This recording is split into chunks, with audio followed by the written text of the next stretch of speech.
নতুন করে দেখছি জামায়াতের নিবন্ধন বাতিলের দাবিতে কিছু মানুষ আসলে বক্তব্য দিচ্ছে বা বয়ান দিচ্ছে।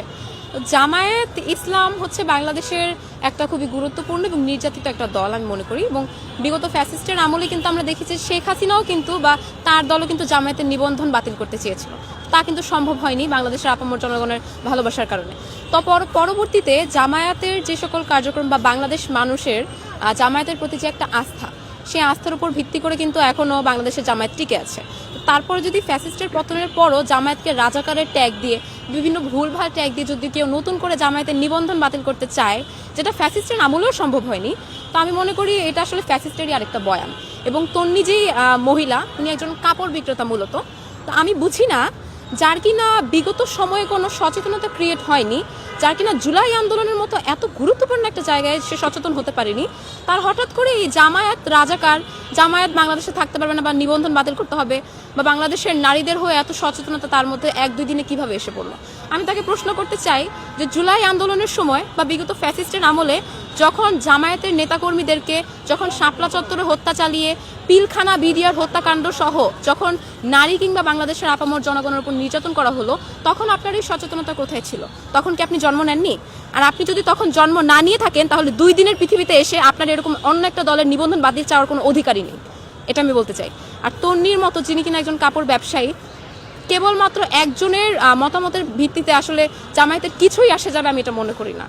আমি মনে করি যে বাংলাদেশের প্রশাসন, বাংলাদেশের সরকারের অবশ্যই এই বিষয়গুলোতে দৃষ্টিপাত দেওয়া দরকার, যে কারা সোশ্যাল মিডিয়াতে এসে বাংলাদেশের জনগণকে এরকম জনগণের মাঝে এরকম গুজব ছড়াচ্ছে বা অন্য একটা দলকে এরকম হ্যারাসমেন্টের শিকার হতে হচ্ছে কাদের জন্য, এই বিষয়টা আইডেন্টিফাই করে তারা কি ভারতের কোনো গুপ্তচর কিনা, এই বিষয়গুলো জাস্টিফাই করে তাদেরকে আইনের আওতায় আনার। প্রথমেই দেখলাম যে কাপড় ব্যবসায়ী তনি হঠাৎ 2 দিনের মাথায় সচেতন হয়ে সে গোটা একটা নাগরিক সমাজকে কেন্দ্র করে বা গোটা একটা নাগরিক সমাজের হয়ে সে একটা বিবৃতি দিল জনগণের সামনে।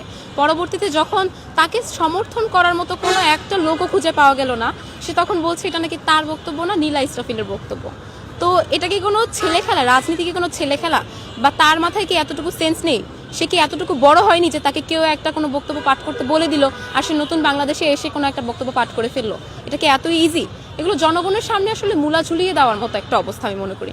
এবং তাকে যদি নীলা ইসরাফিল কোনো বক্তব্য পাঠ করতেও বলে, অন্য একটা ব্যক্তির বক্তব্যের ভিত্তিতে নিজের সেন্স না খাটিয়ে, বুদ্ধি না খাটিয়ে, অন্য একটা দলকে এরকম হ্যারাসমেন্ট করার প্রেক্ষিতে, একটা দেশে এরকম একটা ফালতু পরিবেশ ক্রিয়েট করার প্রেক্ষিতে আমি মনে করি তাকে আসলে জবাবদিহি বা আইনের আওতায় আনার প্রয়োজন। অনেকের কাছেই শুনতে পাচ্ছি যে তনি নাকি আওয়ামী লীগের আমলে আওয়ামী লীগের সাথে যুক্ত ছিল বা দালাল ছিল। তো কেবল তনি না, আমরা জানি যে অভিনেতা মহলের বা বিভিন্ন ক্রিকেটার মহলের যারা আছে, তারা কিন্তু বিভিন্ন সময় যে সরকার আসে সেই সরকারেরই বাঁচাতে সেই সরকারেরই দালালি করে। তো বিগত ফ্যাসিস্টের আমলে আমরা তনিকে দেখেছি যে সে কিন্তু ফ্যাসিস্টের একটা দালাল ছিল। সর্বপ্রথম এর প্রেক্ষিতে কিন্তু তার বিচার হওয়ার কথা ছিল, কিন্তু আমরা বড়ই ব্যর্থ যে আসলে যেখানে খুনিদেরই বিচার করা হয় না, দালালদের বিচার করা তো দূরের কথা। কিন্তু এই দালালেরাই আবার কিভাবে মুখ ফুটে বাংলাদেশের রাজনীতি নিয়ে কথা বলার সাহস দেখায়, সেটা আমার বর্তমান সরকারের কাছে একটা প্রশ্ন। এবং সর্বপ্রথম এই দালালি করার জন্য তনির বিচার করা দরকার, এবং পরবর্তীতে একটা দালাল হয়ে সে কিভাবে আবার অন্য একটা সরকারের দালালি করছে, তাহলে আমি মনে করি যে মিডিয়া বাংলাদেশের খুবই গুরুত্বপূর্ণ একটা জায়গা। এই মিডিয়াতে এসে এই দালালি করছে এবং বাংলাদেশের আপামর জনগণের মধ্যে একটা গুজব ছড়াচ্ছে, এর ভিত্তিতে কিন্তু তার বিচারের আওতায় আনা দরকার। এবং আমি মনে করি না পরবর্তীতে কোনো সংবাদ সম্মেলন বা কোনো সমাবেশ বা কোনো কিছু ডাকার রাইটস এই তনির আছে, বা এগুলো কোনো কিছু আমাদের জনগণের কাছে গ্রহণযোগ্য মনে হবে।